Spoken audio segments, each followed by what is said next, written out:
Hey there, Reese from the Point Music Podcast. This podcast's very special guest is the very talented Kayla Smart, aka Dorah Jacson. She just recently released the film clip to her single Lurking. So this was a pretty fun one, very interesting, very talented artist with some special skills that you might not know about. We'll go into that in the podcast here. So without further ado, ladies and gentlemen, Dorah Jacson. And we are live. Kayla Smart, aka Dorah Jacson. How are we? Very good. How are you? Yeah, getting there for a Wednesday. I'm losing track of days. It's like that kind of thing, isn't it? Yeah, absolutely. Now, I hate bringing up this whole situation thing but that's one of the reasons why I do the podcast, right? But you were pretty unfortunate in the fact that you launched a single just before the shit went down, right? Yes, indeed. And it means that you couldn't actually go ahead and did you actually get to do a launch for any of it? No, I was trying to book shows and then everything started happening and then I was like, there's no way I'm going to be able to book a show for it. So yeah, just all kind of fell through, but oh well. I mean, Lurking's it's a pretty deep song, man. Yeah, I was really excited to put it out because it had a bit more meaning to it. Yeah. Would you want to explain what that meaning is? Because I couldn't figure it out. It stemmed from a pretty creepy message I got, and then after I wrote it and I was like, oh, it could span out to meaning more things for other people as well. So it just kind of covers that whole like being creeped on kind of vibe. So Yeah, it's literally lurking, kind of like you could have called it stalking in a sense, really. Absolutely, yeah. Absolutely. Was this like online or was this like a legit creeper? Yeah, no, just online. Like a person I never met just messaged me. Was like, said some things, and I was like, ugh. You can't just say that to someone you don't know. Didn't send some unsolicited yucky stuff, did he? Oh, it just was like, can I sleep with you? And I was like, I don't know you. Where's the tact, man? That's just gross. Yeah. So I was just like, Anyway. Well, that's actually a good way to say fuck you in a very public sense. Absolutely, yeah. Make it public. That's good to bring up the issue for sure. Yeah. Well, I can imagine like a lot of female artists would actually have to deal with this kind of crap. Yeah, females and sometimes males as well. Like, can happen to anyone. This is true. Yeah. Barefoot's had their fair share of stalkers, I can tell you that. Exactly, yeah. I mean, some are fun and fine and harmless, but I can imagine some weren't. If you let them get a little bit too close, then it's boundaries are crossed, and we don't like that kind of crap. Exactly. So good point. Yeah, it was a good song. So therefore, that leads into the film clip that you brought out, which is I was trying to say this to my wife today because I was going back and flicking through it again this morning. Yeah. Kind of Lana Del Rey-ish. Oh, okay. I like that. To me, in a sense, but she pointed out that it was actually more like those kind of videos. The tone of it is like those ones that were in the 90s that were to do with not homelessness. There was something else. like a PSA, but one of the really cleverly done PSA ones that were actually really dark and sort of striking in a sense. Yeah. Like it's well shot, like and very well edited. Actually, yeah, Matisse did an amazing job. It's just one girl did it all. I can actually bring it up a little bit while we're chatting and I'll put it up on the screen. So you don't see this, but you're on the screen now and doing stuff. Cool. I think. Yeah, doing stuff. Singing, running along the beach. It's all dark and stuff. Yep.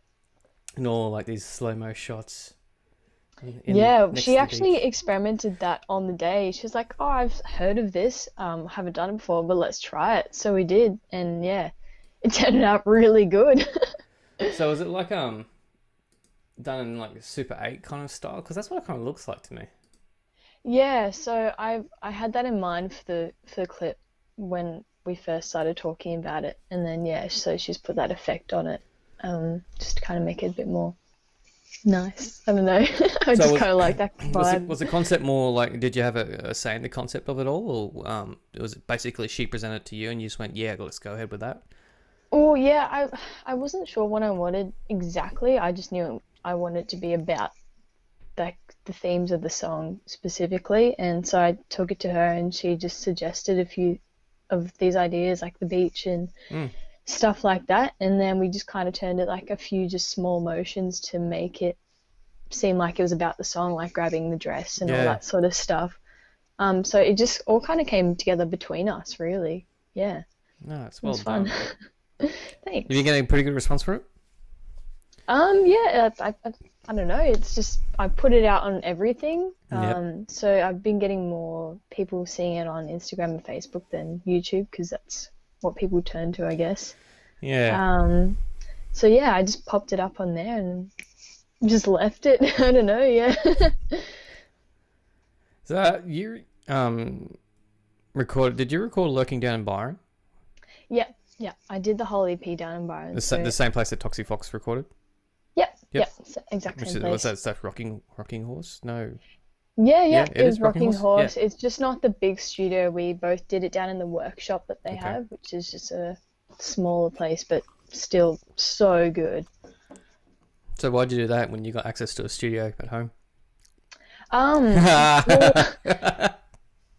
the main thing actually was, Toxic had that other slot booked that I actually ended up using, Okay. but for some reason they didn't need it anymore. Yep. And yeah, my old man who sorted it all out was like, "Hey, do you want to use this instead of Toxic?" And so I was like, "Yeah, sure." Oh man, opportunity, take that. Yeah, hell yeah. Yeah, Nice work. That was a very, very swoop. fortunate.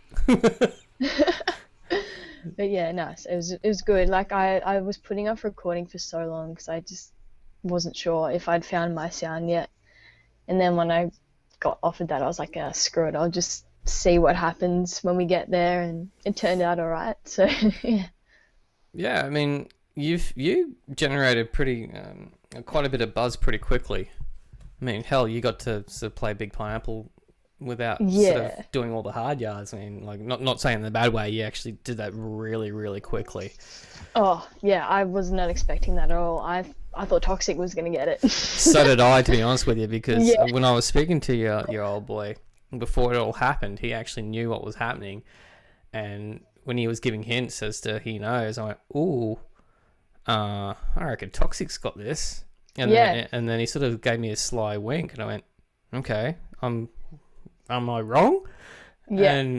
But you would have been playing either way because you were with Toxic at that point, because Yeah. Yeah. you're not with Toxic anymore, are you? We're in between. Yeah. We're just sorting out like schedules and stuff like that, and yeah.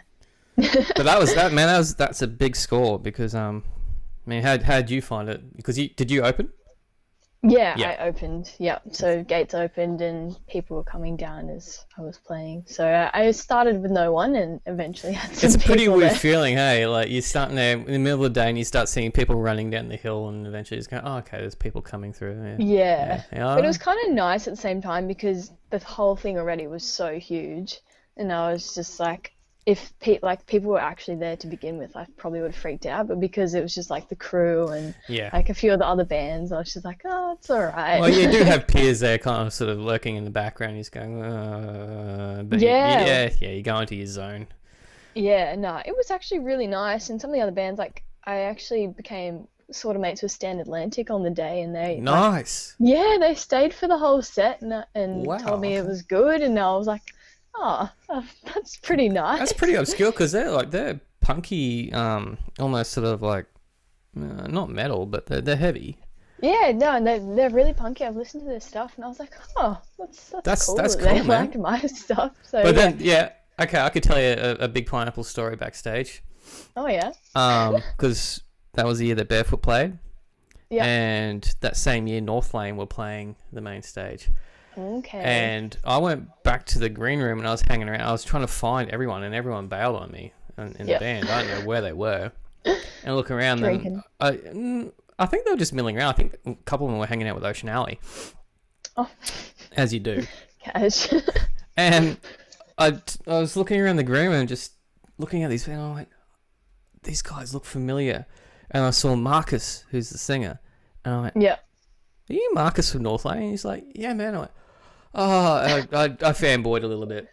Oh yeah. And I ended up getting My a photo. whole band was just like, we lost our minds a whole day. Like my drummer Nick, he's more into like metal prog kind of music and carnival playing. Oh yeah. And he sat down with I'm pretty sure the drummer, I'm guessing, for like a good half hour at Steve least. Judd, And he was just like on a high for the rest of the day. Yeah, it was pretty cool having that experience, just seeing all our idols around. It is. It's kind of mind blowing, and it's hard to come down from that cloud pretty quickly. I mean, Yeah. I've met like before Carnival actually got big. I actually met him Sick. at Sans Tavern one time, and I met Ian Kenny, but I won't go into that story there. He was under the influence, well, shall we say? But yeah.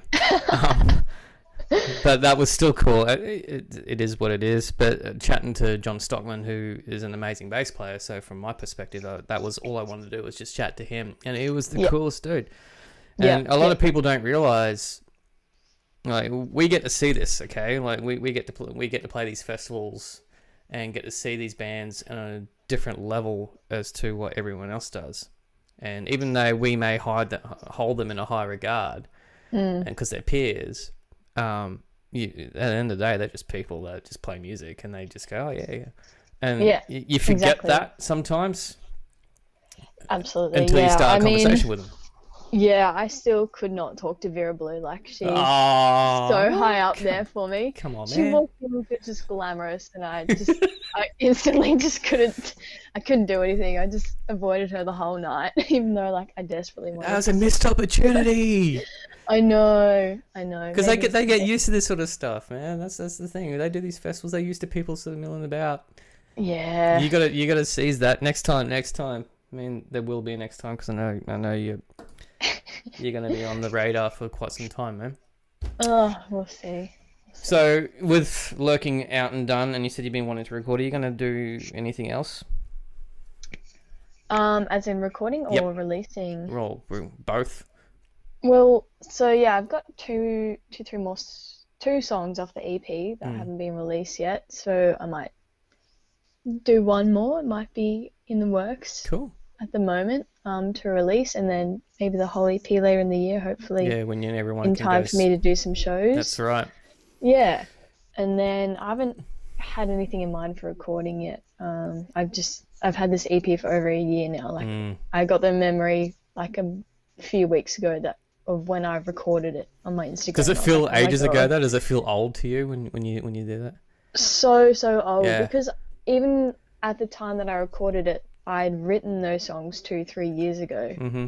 So some of those songs, like Away, is probably at least 4 years old now, I would say, like in writing. So I just want to get that old stuff out, because I'm listening to so many new songs now and like genres, and I just want to make new music. So you got influences coming in from left, right, and center now.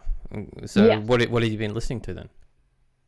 A bit more of like surfy, chiller kind of music, not as like dark and moody as what the whole EP kind of sounds like. Okay. I don't know how to pronounce it properly, but Coriander.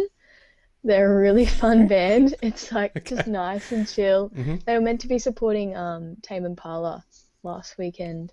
Okay. Yeah, so it's really nice music. So they're in that same kind of realm of the psychedelia kind of stuff. Yeah, a bit more chill though. Like there's just 3 of them, so it's quite a like nice, simple sound. Yeah, so it's not overcooked. So I'm not a huge Tame Impala fan. I actually find them very yawn-worthy, but that's just my take on it. People try to sell me on it for so long now, and I just go, yeah, I'm good. A lot of them sound the same for me, but some songs are really fun too. That's cool. So we can expect some kind of sunnier sort of stuff from you then. Yeah, I really want to make some more dancier kind of music, kind of stuff that I can boogie too, because I want to boogie as well when I'm on stage. So yeah, I'm keen to write some more fun music. Because you guys, you incorporate triggers and samples and that sort of stuff in your music too, don't you? Like a little bit, because you guys play to a click, don't you? No, we don't. I thought you actually did. I swear I saw your drummer with in ears. Or was I just He tripping? just uses that for like the intro click, just to get the general tempo. Alright. Yeah, no, we don't play with samples, but I have been meaning to maybe work on that while in ISO, just get like the background sounds. Bigger production kind of in a way. Yeah. So in the live, it's just kind of a bit fuller. So that might be a thing. That'd be cool. Yeah, I think it'd be cool too. And like, because I really like vocal layers and I can't really reproduce that live. Last time I saw Sahara. Oh yeah. Was that playing in Ipswich at the Ipswich Festival, and I hadn't seen her playing in quite some time, and I've been monitoring. Like I've known Sahara since she was like 14. Yeah, that makes me sound really creepy, but it's a musical perspective thing. Like, all right, as a mentor, and stuff, right? No, she's been going for a good while. Yeah. When I saw her production, she was doing vocal layering underneath hers, so she was working off triggers and a backing track and that sort of stuff too. But her drummer DJ is just on the dime.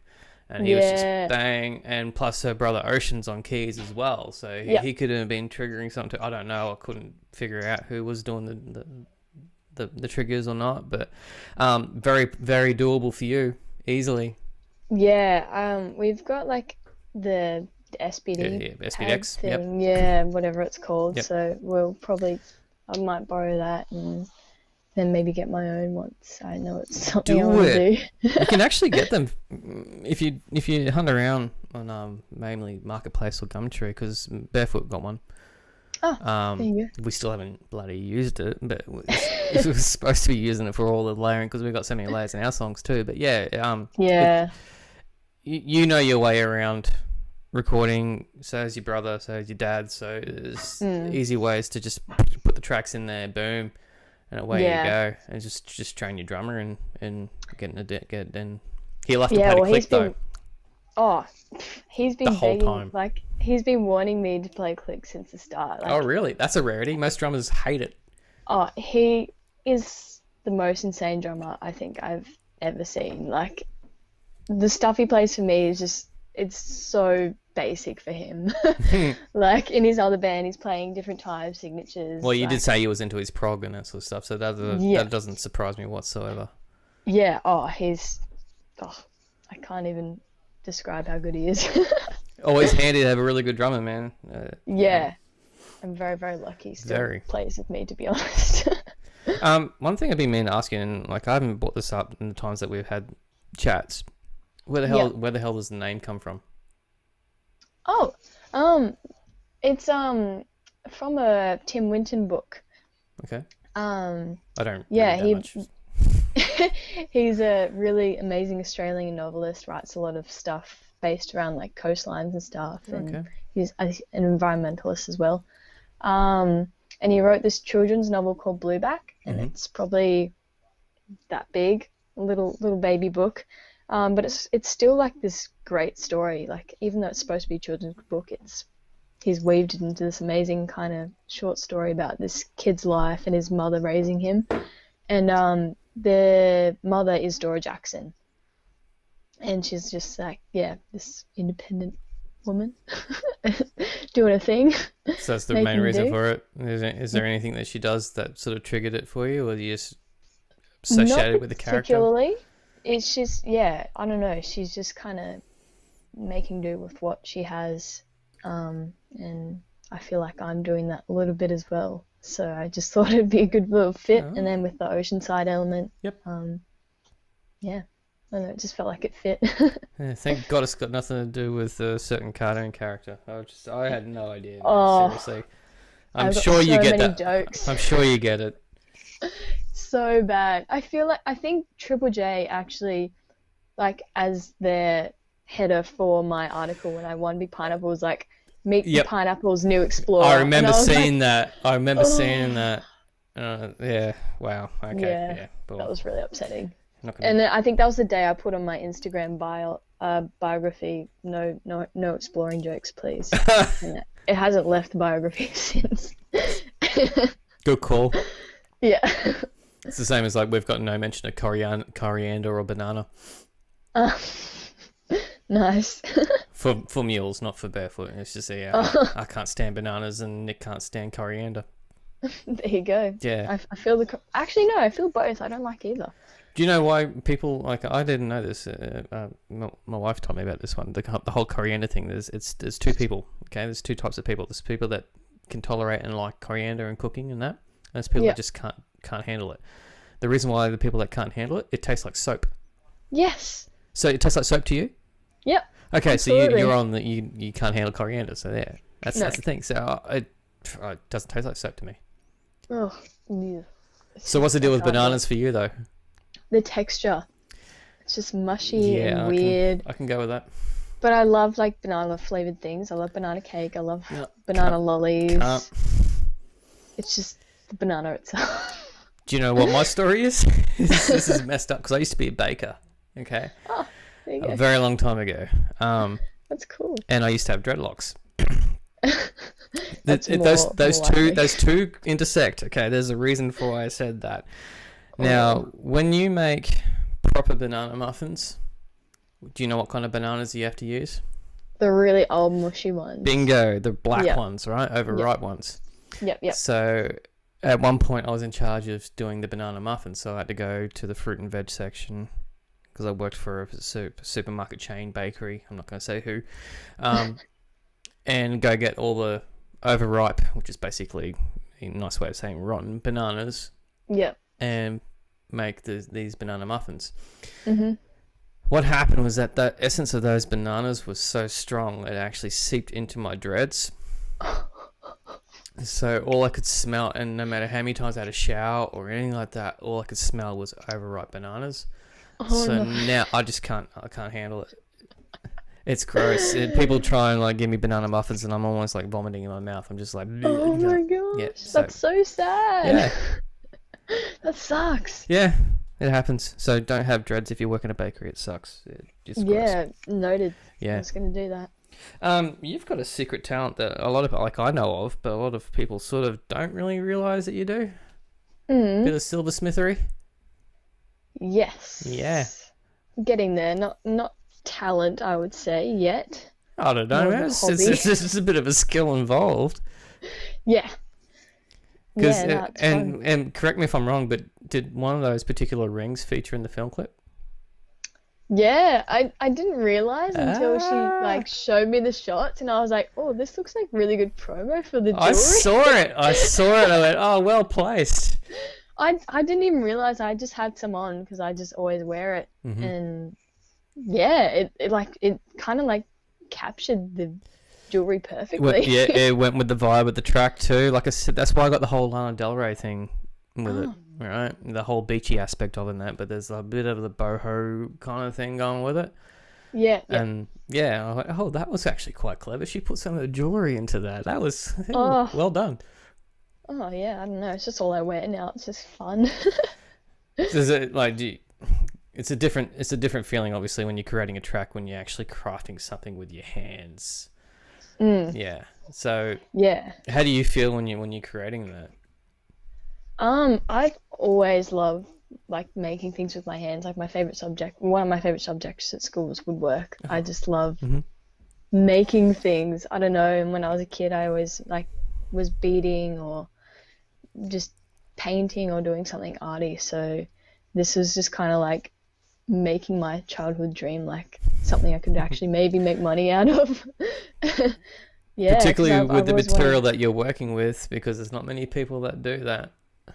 Yeah. I feel like there's more. I'm realizing more people are kind of doing it, but there's not a lot of people I think my age that are doing it and like learning it. No. Which is it's really fun. I don't know, it's really cool. So basically, you could actually, theoretically speaking, go on a festival tour and then actually have a market on the side and sell your own stuff at the same time. Oh my gosh, that would be the dream. There you go. I've always wanted to do markets. I don't know why. Markets suck. Yeah. I don't know. When I was a kid, I was just like, I want to make pet rocks so I can sell them at the market, and that's what I did. And it's a hard yard to do the market, but if you got a really good product which you're confident in doing, then yeah, I don't know. I'm keen to see how it goes after all this craziness is over. You should actually be sponsoring yourself in a sense. I could. I actually, I actually thought about that. Yeah. Not to sound cocky, but I was No, like... but it's not, because it's your own line of jewelry in a sense, and you kind of like, you wouldn't have to actually call it something. Be clever and call it something else, and just say, I've got this endorsement with this jewelry line. And it's just you making your own jewelry. Yeah, just tag it in all. I mean, I just gave it away just then, but like, geez, this podcast only reaches like 100 people max, so I wouldn't worry about that. That's all good. No, I probably will start just doing a few sneaky tags here and there. Why not? I don't know. Why not? Hey. Yeah. So how have you been sort of keeping yourself occupied during all this sort of enforced downtime? Just silversmithing. Yeah, that's mainly, it. Yeah. I haven't been really finding much inspiration to write at the moment, so yeah, just doing a lot of silversmithing and then learning to surf. Oh, really? In isolation, you're not supposed to be surfing, man. It's classified as exercise, so it's fine. Yeah, no, surfing's been good. It's been keeping my fitness up, which is nice. Yeah, it's interesting because like I've brought this up with a few people, and some people have found they're more inspired to teach themselves something new, particularly with the creative arts and write new stuff. And some people go the opposite way. And there's a few friends of mine that did go the opposite way. They just haven't felt inspired. I mean, there is that sort of overbearing sense of gloom, not doom, but just gloom. Yeah. Which some people thrive off, and some people just can't handle it. And so it's interesting to see that you've actually not decided to get creative in the musical sense, but decided to sort of focus it more into your other love, and then find something else to do that. It's interesting. Yeah, I didn't know if it was the same with other people, or if people more inspired to write. So it is interesting because I just don't feel like writing at all. It took me a while to actually pick up my bass. I can tell you that now. Yeah, I actually, the last gig I played was on the 14th of March. Oh, wow. And the first time I picked up, not that bass, but I picked up my 6-string, which I hadn't played in a very long time. I picked that up probably about a week ago and just wrote a track on it. And yeah, that was the first time I actually played. Yeah, wow. I've been producing, but I actually haven't been playing anything. And because my eldest daughter moved out last week too, so we've got to rearrange the house and got to set up the electronic drum kits. I've been playing the drums too, so that's cool. It's been coming back. But it's slowly coming back for me too. I think. Yeah. Writing, I haven't been doing. Yeah, no writing at all, but few playing around, which is good. Just noodling, and sometimes I might hit if I'm doodling around with something, I might go, I'll press record like on my phone and just quickly capture that and listen to it back later and just go, that was shit, and I'll just throw it away. I'll find something else again. But I've been finding that I've been trying to go listen to either older stuff that I've missed or older stuff that I liked but I really didn't pay much attention to because I wasn't listening to the different aspects of those songs, and now finding new appreciation for them. Yeah, I did a little bit of that the other day, like listening back to old voice memos and stuff, and started trying to build some more stuff off those, which is fun. Yeah, it's been good. There's a few gems in there, I think. It's been nice. Just stick them in the bank and see where you go with it. So with your writing process, because basically it's your project, right? Yeah. Do you plan it out properly, or do you actually just give sort of hints and ideas to and a semi-formed song to your bandmates and just go, hey, this is the song, learn it? Yeah, it's pretty much I've just written everything on Logic, put in like a Logic drummer, done my own bass and guitar and everything, and just said learn it pretty much. But then they obviously make it so much better. Well, that's what happens. Yeah. That's cool, because I find it interesting. Some people just can't think of those extra parts. They know the basics of it, and they just go, I kind of want the drums to sound like this. Do what you want with the bass line, but it's got to flow in this sort of area here. Keys, I can kind of hear something, but yeah, some people just can't picture it apart from their own vocal and guitar part, and some people can hear the whole damn orchestra in their head. Yeah, pretty much on the way to that side of things, but I feel like it would be kind of nice to not be able to hear those things and let the other band members kind of make their own thing as well. I don't like being such a control freak all the time. It's your name. Yeah, that is true. I don't know. I feel like obviously like they know their instruments. They should be able to do something. But I've always needed to, before I am happy with the song, I need to hear the whole thing as a song in my head before I show other people. Yeah, I don't know. It's weird. It's what music is. It's collaboration, unless you're doing solo, because you don't really do that many. You do some solo shows, but you prefer to do the band stuff, right? Yeah. I do the solo ones if it kind of suits the gig better, like more acoustic acts or something like that. But yeah, I definitely prefer the band gigs now. Because the first time I actually saw you properly, you weren't actually playing. I don't know if you realise that. You were learning the Soul Bar open mic and how to do the sound. What a time that was. That was fun. Would you go back to doing something like that? Absolutely, yeah. I just kind of dropped off after I stopped working there. Yeah, obviously. And doing more gigs. But yeah, I hated emceeing. I was so terrible at it. But I loved being there. Why do you reckon that is? I don't like talking. I don't like doing it in my gigs as well. Like I feel like I'm just wasting everyone's time by saying things. I can get that. This is something I brought up with Mitchell Burt from the Finns. Then like 2 podcasts ago was personalities on stage. All right, so Mitchell agreed because he's fairly introverted kind of dude too. I mean, you would know Mitchell from working at Soul Bar with him and the Finns as well. And yeah, I've always known to be fairly introverted, but just absolutely lovable dude. Yeah. But you get him on stage and he's got this swagger going for him. It's insane. And I know that when I get on stage, depending on which band, I have different personalities for either one of those ones as well. Do you feel the same when you go on stage? Does the actual Dorah Jacson sort of come out instead of Kayla? Yeah, a little bit, I think.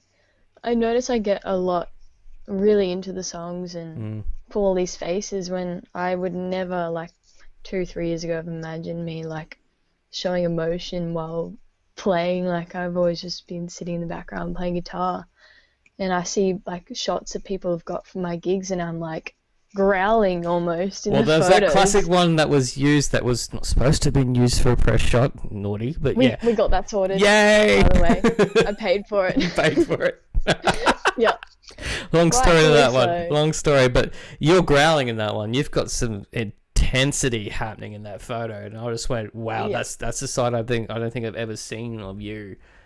Yeah, there's a few that have come up like that now. I'm like, oh my gosh, I didn't realize I got that into the song. So it's been really interesting to see the photos from my gigs and be like, oh, I do actually, have this other side to me where I just get into it. So now you need to acknowledge it and adopt that. Maybe you can see some epic shit come out of that on stage. And do you feel sometimes you restrain yourself, like you feel like you should be in the moment and should be just absolutely just rocking the hell out on stage or whatever like that, and you just go, oh no, people are watching, I should just restrain myself? Do you ever feel like that?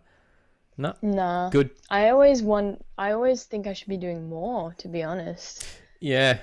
You know what feels like you've done more but you actually haven't, is jumping on stage.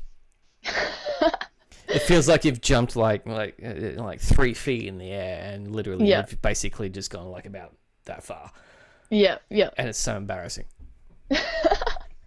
Yeah, I feel that for sure. Like I feel like if I move, a few centimeters away from my mic, I'm like, oh, going a bit far there, but really I should be like running around the stage or Safety something. zone.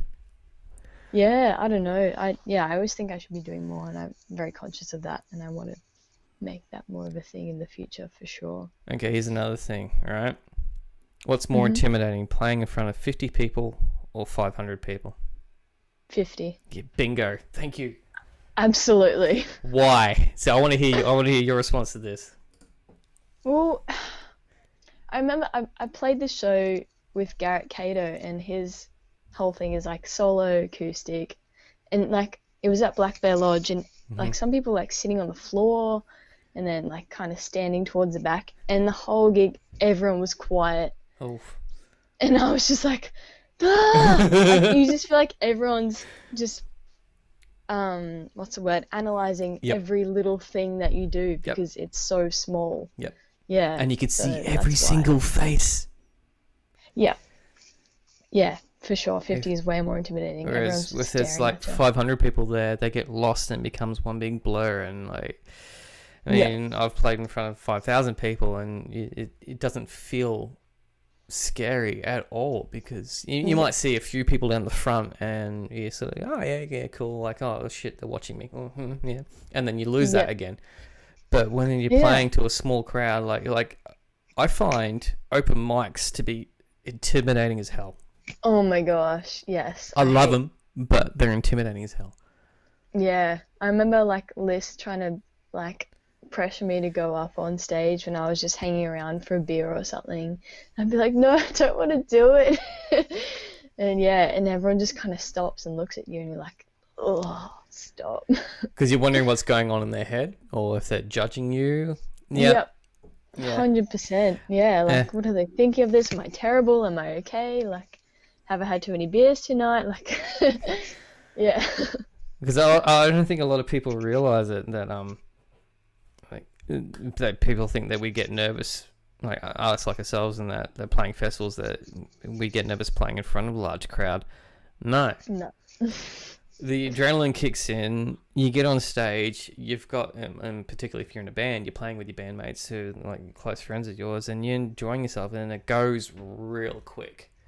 So fast. You play like an open mic session and for 3 songs in front of 20 to 50 people, and it goes like an eternity. It's not agony, but it can be stressful, and it's a relief when you're done. Absolutely. No, I 100% agree with that. Would you try out new songs at open mic though? Yeah, I would. Why not? I mean, I just don't want to go back because there's so many people that always want to go to it, and I don't want to stop them from doing it. Yeah, I find that there's a certain click sometimes. This is not just with Soul Bar open mics, this is with any open mic. Yeah, for sure. And I've actually read comments before on like on certain groups or anything like that where not my name personally, but the acts I've been involved with have been mentioned, and they just go, oh, we don't want to go on after them. And I'm just like, but that's not the whole point. Yeah. We're not there to intimidate or do anything. We're just there to have fun, and we're just as nervous as you guys.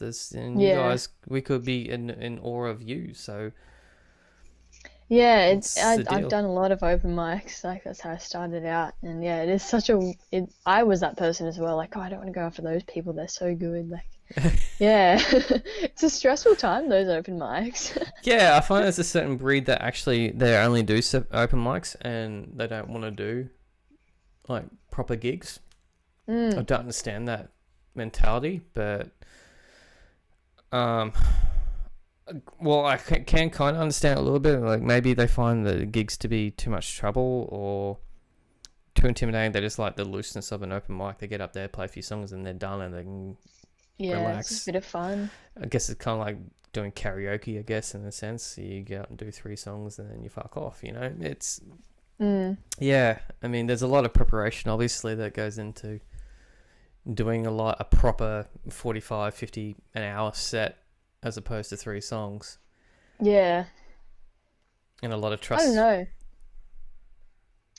Like, for some people, I guess, like, it takes a lot just to do the 3 songs, and that's what they're happy doing for the meantime as well. Like, that was me for a good good while. Like I just couldn't do anything more than the 3 songs. What was the moment that clicked for you when you decided, you know what, I can actually make a whole set out of this? Did someone say that you should be doing it, or did you just went, you know what, I'm gonna do this now and that's it? Well, I don't know. Like the first proper gig, well, yeah, proper gig I did was supporting Ayla, and because she's a friend of mine, she just asked me to do it, and I was like, oh crap, I've got to do it. She's asked me to play for her. Nothing like a peer to like force you into doing something you're not ready for, huh? Yeah, like I just been doing open mics. I just started singing maybe a few months before that. I don't know. And then she's like, while I was overseas, she's like, oh, do you want to support me for my tour or like for my show? And I was so nervous. It was the most insane thing. But yeah, after that, I was good. But yeah, it did take a push for sure. Like you need something to get over the line from open mics to gigs.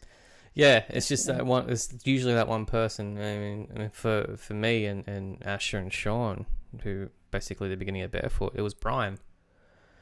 Yeah, wow. And he was basically like, you guys should play. Don't be stupid. And we're like, okay, can you guys get a 45-minute set? Yeah, sure. And the next thing you know, we're supporting Matt McHugh. Oh, hectic. That was our first gig. We're supporting Matt McHugh. And we're like, all right, just do it. Okay. Yeah, that was the same for me. Like, because she's so amazing, Ayla. I was just like, oh my gosh, I can't support Ayla. Yes, you can easily. Yeah, but yeah, I feel like you just need to be lucky enough to have someone that's like, here's an opportunity, you must prepare for this and go do it. Otherwise, I don't know how I would have got into doing full gigs. Yeah, I don't know. Do you find there's a little bit of competition between you and your brother Ryan? No, not really, because we're doing our own things. Because he's still playing with, is it Psycho? I can never get the Psycho. I can never get the name right. No, he's not playing with them anymore. He's doing his own stuff. That was he was doing that. Was it Paradise City or what was the name of that project he was in? It was a duo. Palm Valley. Palm Valley. It was that a while ago. Palm Valley. Yeah. Thank you. I've been watching Guns N' Roses documentaries, so that's why that came up. Yes, Palm Valley. Good. Yes. He was preparing to play for Bluesfest with that actually. Oh, what, the busking sort of side of it, or the actual legit? So they won the Grum's busking last year, and this year they had won the slot to just play the festival. Nice. And then they got coroned. Yes, exactly. That's what happens with all of us that had epic things lined up. Oh, sucks. Thank you to the Chinese dude that ate the bat. Thank you. Yeah, who knows what happened, but yeah. So he was going to do that, and ended up getting canned. But he hasn't been too fazed by it, to be honest. He's got another project that's just him. Yep. And he's writing everything for it because he can play every instrument. It's ridiculous. Yeah, plus he produces too. Yeah, and produces everything. So he's every time I've gone into the studio, he's just working away on his album by himself. Cool. And yeah, you guesting on anything on there, or you just goes, "Nah, get stuff, sis. I don't want you on here." I actually did some backing vocals on it the other day. Cool. Yeah, some harmonies and stuff like that. Yep. And yeah, so it's So would you go into the whole? Really cool. Would you go into the whole production realm too? You got any interest in that whatsoever? I do in my heart, but I don't know if I have the mental capacity to learn all of that stuff. Yeah, I even speak to producers that have been going for like years, and they're still keeping up and learning new stuff. So I don't think there's any end to it, to be honest with you. Yeah, I'm just not good at remembering things, and I feel like you'd have to remember so much. That's why you get a notebook and you just write notes down and you just flick through and give yourself an index and just go, oh yeah, cool, this is how you compress, this is how you do an EQ. Okay, cool. That's true. Yeah. I don't know, I'd like to, because I, like, as I said, I do like making the whole song before I send it to anyone. So I don't know, maybe one day I'll be motivated to do it. Well, I look forward to hearing some sunny, happy, sort of not dark Dorah Jacson stuff coming out. Yeah, me too. I want to play some more happy stuff. Do it. Well. Mate, we've been going for nearly 45 minutes and it probably doesn't even feel like that for you. No, No. not at all. It feels Well like done. 20. There you go. We'll wrap this up. Kayla, Dorah Jacson, I will put links to Lurking in the description below on the video and that sort of stuff. Well done, the video and the single. It's very cool. Thank you so much. Thanks You're for welcome. having me as well. And just hang on the line there. I'll have a quick chat to you afterwards. Ladies and gentlemen, Kayla Smart, aka Dorah Jacson. Thanks for tuning in. If you've liked this podcast and previous ones and you haven't subscribed yet, please press the subscribe button down below and ring the bell. It really means a lot and very appreciated. Thank you for your support and I'm glad you enjoyed them. Cheers.